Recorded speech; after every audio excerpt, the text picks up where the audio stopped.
nous sommes donc de retour avec notre belle et charmante invitée, témoin du jour. Son nom, Gao Héloïse Prisca. Bonjour et bienvenue sur notre plateau. Bonjour à vous. Vous allez bien? Oui, je vais Elle bien, est belle, merci. n'est-ce pas? Elle a un très joli minois. En tout cas, on est vraiment très content de vous avoir sur ce plateau. Il faut dire que le 28 juin 2007 a été une date cauchemardesque pour vous, parce qu'il s'est passé quelque chose. Oui. On vous écoute. Merci d'abord pour cet accueil. Voilà.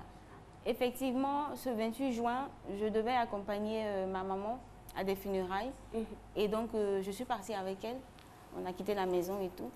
Et après les funérailles, on devait faire des courses. Mais moi, j'étais fatiguée, donc j'ai décidé de rentrer à la maison me reposer. Et donc, j'arrive à la maison, je sonne comme d'habitude. Et à ma grande surprise, c'est un individu que je ne connais pas, qui ne fait pas partie de la maison, qui vous ouvre la porte, qui m'ouvre et qui me tape sur la poitrine, qui me tire pour me faire rentrer, de force, me faire rentrer, et qui me retourne et me met une arme. Et il me demande à la minute de ne pas crier, sinon il va me faire tirer. Voilà. Donc, à la minute, moi, je ne savais pas où je me trouvais. Parce que je savais pas. Moi, je venais juste me reposer, je rentre à la maison et je vois quelqu'un que je ne connais pas. Donc, là, je ne savais pas où je me trouvais, en fait. Vous avez eu du mal à réaliser même voilà, ce qui se passait. Je n'arrivais pas à réaliser ce qui se passait. Et du coup, il m'a emmené en chambre. Donc, je suis allée en chambre avec lui. Il m'a demandé immédiatement de me coucher. Donc, je me suis couchée. Il m'a attaché les bras et les pieds. J'avais 15 ans. Et quelqu'un qui te demande de te coucher, tu n'as jamais été avec un homme qui te demande de te coucher et tout. Il était prêt, disons, à abuser. Voilà. Et là, moi, j'avais peur, au fait. Et à la minute, il y a son complice. Et en ce moment-là, vous avez crié ou pas? Je ne pouvais pas crier parce que... Il vous avait déjà menacé avec l'arme? Oui, il m'avait déjà menacé et ils avaient monté le son de la télévision.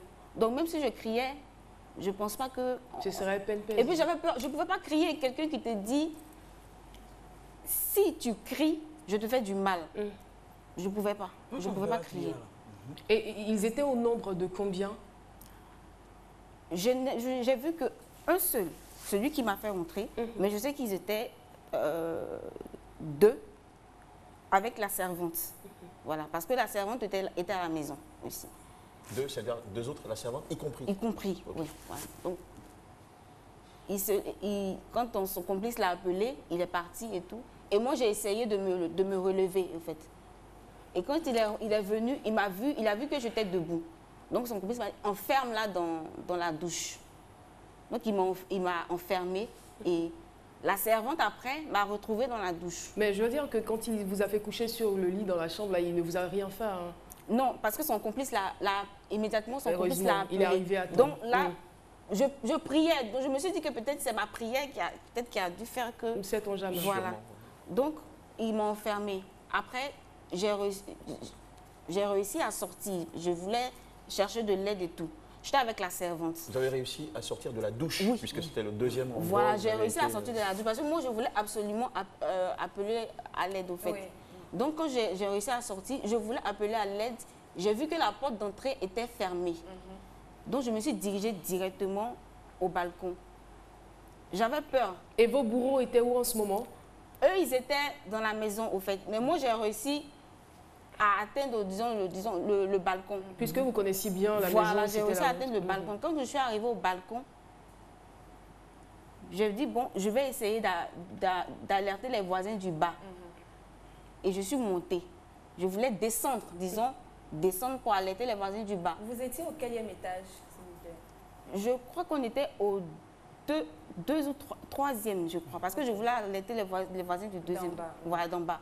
C'est-à-dire que vous vouliez crier pour qu'ils entendent ou vous vouliez descendre de votre balcon au balcon du dévoisin? Parce que j'avais peur que si je crie, peut-être voilà, ils allaient peut-être me prendre, me ramener. Donc en fait, le truc, c'était de réussir à descendre au deuxième étage. Au deuxième et à demander de l'aide, au fait. Et là, quand je suis descendue, j'ai vu que je ne pouvais pas atteindre le deuxième. Moi, mon objectif, ce n'était pas de sauter. je voulais atteindre le deuxième fois pour voilà, demander de l'aide voilà, aux voisins. Et j'ai vu que je ne pouvais pas. Et j'avais attrapé les barres de, disons, le balcon et des constructions. J'avais attrapé, mais je voyais que mes mains, je n'arrivais plus à tenir, en fait. Mais pendant ce temps, puisque vous m'avez dit que vous étiez au balcon avec la servante. J'étais avec la servante. Oui. Je lui ai demandé voilà, de m'aider. Mais elle était, je ne sais pas comment je vais dire, elle paniquait. Je dis non, aide-moi, je ne peux pas, je vais tomber, je n'arrive pas à descendre, je vais tomber. Et elle, dans la panique, moi, j'ai glissé. Ça s'est fait tout ça, j'ai glissé. Quand j'ai lâché, elle ne vous a pas du tout aidé? Non. Quand j'ai lâché, je suis tombée directement sur les deux jambes, arrêtée. Oh là là. Quand je suis tombée, en même temps... vous avez perdu connaissance. Voilà, j'ai perdu l'équilibre. Parce que j'ai senti quelque chose qui me remontait jusqu'à la colonne et puis j'ai entendu un petit craquement. Et je suis tombée sur un puits. Il y avait un puits perdu, les puits perdus, les constructions, là, les puits perdus. Voilà, je suis tombée. Et quand je suis tombée, j'ai perdu connaissance. À mon réveil, j'ai vu qu'il y avait de la foule autour. Mais qu'est-ce qu'elle a, la petite? Elle a voulu se suicider. On dit non, c'est un braquage. C'est un braquage, c'est un braquage. Et tout. Donc, ils ont appelé ma maman pour lui demander, voilà, ils ont dit à ma maman, voilà, il y a une de tes filles qui est tombée. Parce qu'elle prenait la fille, la servante comme sa fille, donc du coup, on était deux à la maison. On lui a dit, il y a une de tes filles qui est tombée. Mais bon, son instinct maternel, elle a su que, voilà, c'était moi. C'était moi. Et quand elle est arrivée, elle m'a vue, elle a crié, elle m'a dit, ma fille, tu... Oh, ça va aller. Elle a dit, ma fille, tu m'as tuée parce que je suis sa seule fille. Et après, on m'a envoyé à l'hôpital. On va l'encourager. Hein. C'est pas du tout facile parce que c'est des souvenirs douloureux, tenez s'il vous plaît. C'est des souvenirs douloureux. Et elle tremble des mains, on le voit, on le souhaite à personne. Surtout...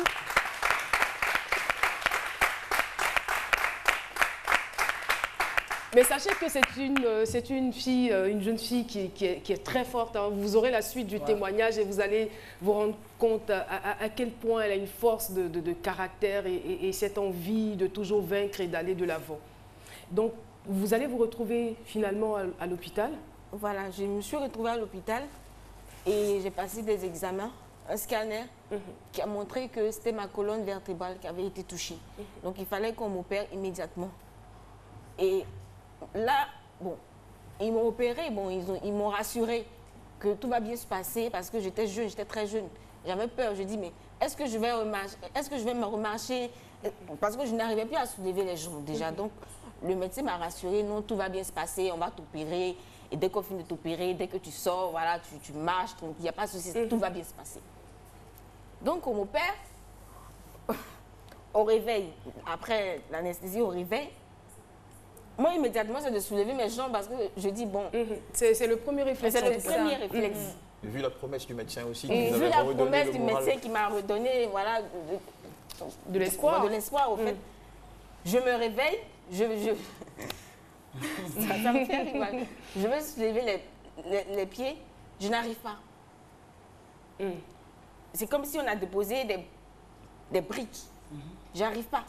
Et donc, du coup, je me suis mise à crier. J'ai dit, mais... Qu'est-ce qu'ils m'ont fait? Parce que moi, on m'a dit, si je rentre dans ce bloc opératoire-là, si je sors, je marche, hein, tranquille, je marche. Et qu'est-ce qui se passe? Donc, ma grand-mère qui me rassurait, non, c'est rien, on t'a opéré, tu ne peux pas marcher un coup. Il faut que tu dois suivre des rééducations après, tout ça. Donc, il faut te calmer, ça va bien se passer, tout ça. Donc, effectivement, j'ai suivi la procédure, j'ai suivi des rééducations et tout. On m'a dit 6 mois. De rééducation. Après 6 mois de rééducation, tout va bien se passer. Normalement. 6 mois de rééducation, 0. 1 an, 0.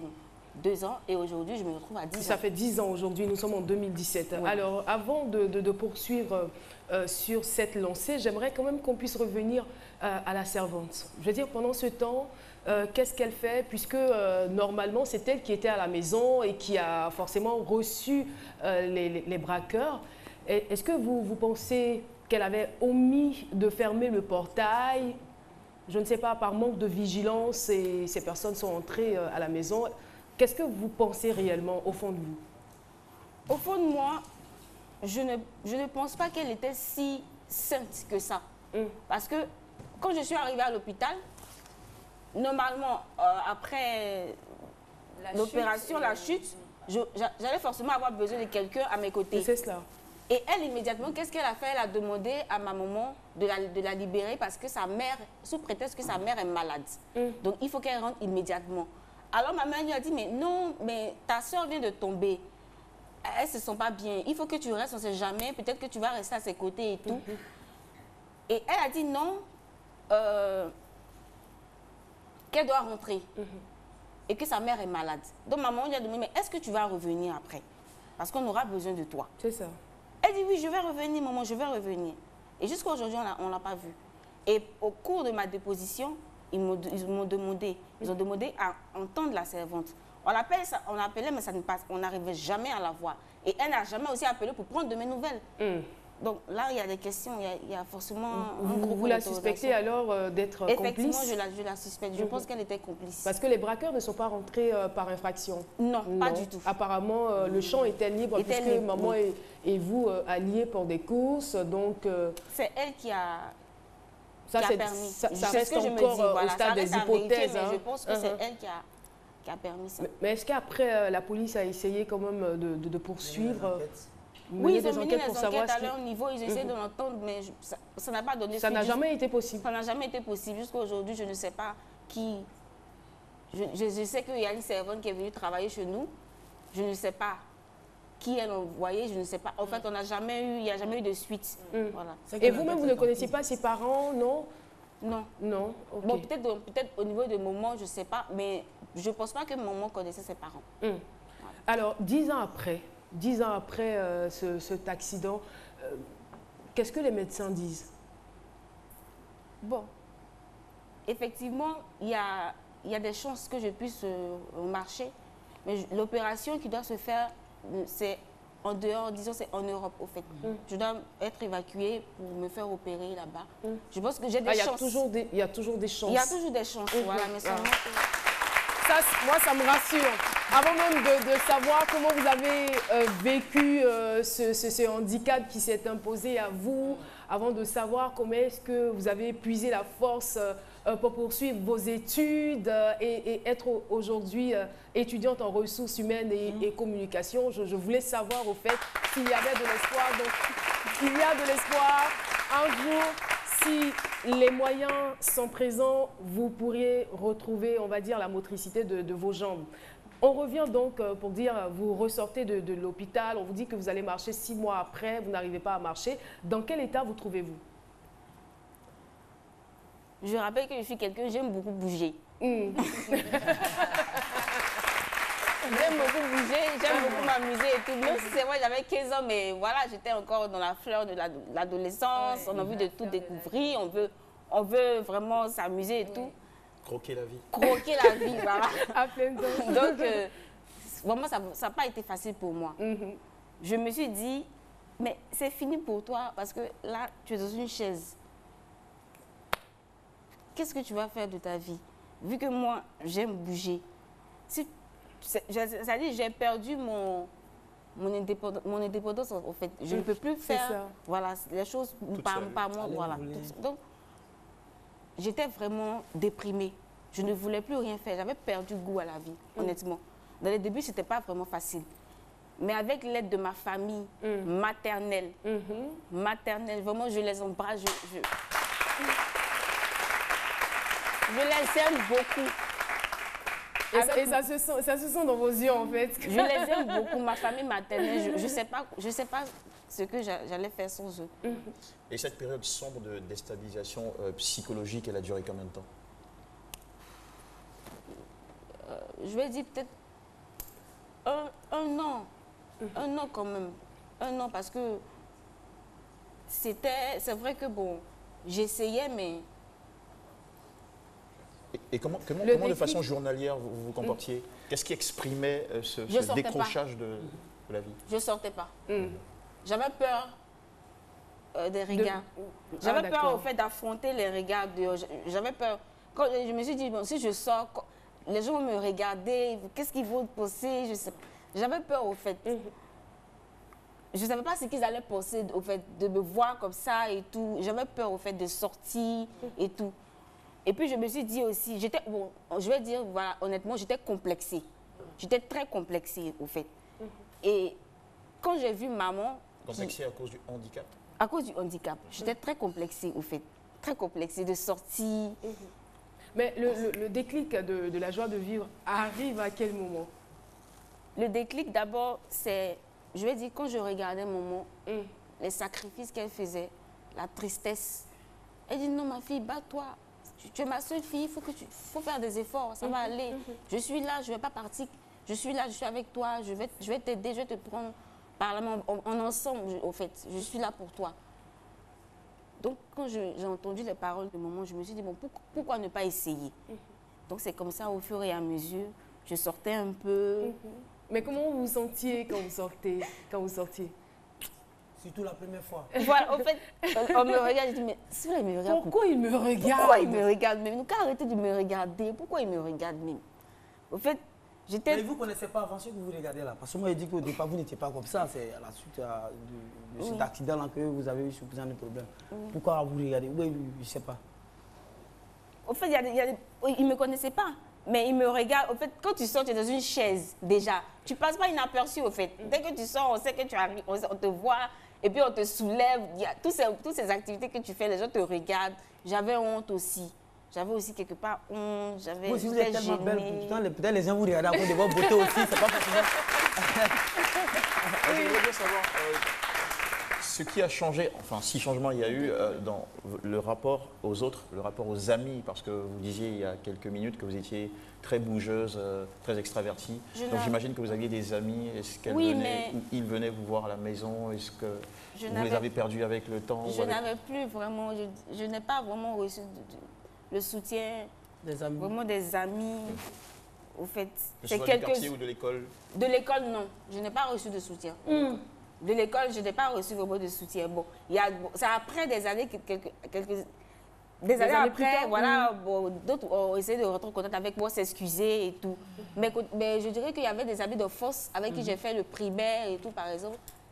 Eux, ils étaient là, ils m'ont apporté aussi leur soutien. Et au fil du temps aussi, je me suis fait des amis aussi. C'est ça. Voilà, donc on va peut-être le mettre sur le compte de la jeunesse. Parce qu'ils étaient aussi jeunes que vous, donc ils n'avaient pas forcément la méthode adéquate pour vous soutenir. Sûrement. Mais après, ils se sont quand même rendus compte de leur erreur. Et peut-être qu'ils vous soutenaient aussi dans le secret, qui sait. En prière, je suppose. Pourquoi pas. Alors, on va dire, vous reprenez donc goût à la vie, vous décidez de poursuivre vos études et comme je le disais, vous êtes étudiante aujourd'hui en ressources humaines et communication. Et qu'est-ce que vous envisagez faire plus tard? Au fait, moi, comme vous m'avez posé la question tout à l'heure, le déclic, c'était... Parmi les éléments? Parmi les éléments, c'était l'ouverture pour Afrique Fashion. Ah. Isabelle Anou m'a contactée. Au fait, je lui écrivais aussi de temps en temps, mais elle a lu mon histoire, elle a vu, elle a été touchée. Et elle m'a demandé de venir faire l'ouverture de Afrique Fashion. Et quand j'ai fait l'ouverture, au fait, je pense que c'est ce qui était le déclic. Parce que quand je suis sortie, quand j'ai vu que j'ai pu affronter le regard de toute une foule, et en coulisses, je me suis retrouvée avec des mannequins. Vu que je voulais devenir mannequin et tout, je voulais même me présenter à des concours. Ça, c'était un rêve d'enfant. Oui, je voulais devenir mannequin, me présenter à des concours de Miss et tout. Je voulais devenir Miss Côte d'Ivoire. Waouh! Et là, moi, je dépose mon dossier chez M. Victor Yacoubi, là. Faut qu'il pense aussi à nous, franchement, aussi, voilà, parce que nous aussi, on est belles. Mais je pense que jusqu'à l'année prochaine, vous serez bien portant, donc il n'y aura pas de blizzard, il n'y aura pas de problème. Mais sachez aussi qu'il y a des Miss Côte d'Ivoire sans couronne. Vous en êtes une. Oui. Donc, je veux dire que ça a été vraiment... ça fait partie des différents déclics, si on peut le dire. Voilà, quand j'ai vu cette foule-là, quand j'ai vu que j'ai pu affronter cette foule, Je me suis dit, non, mais c'est rien ça.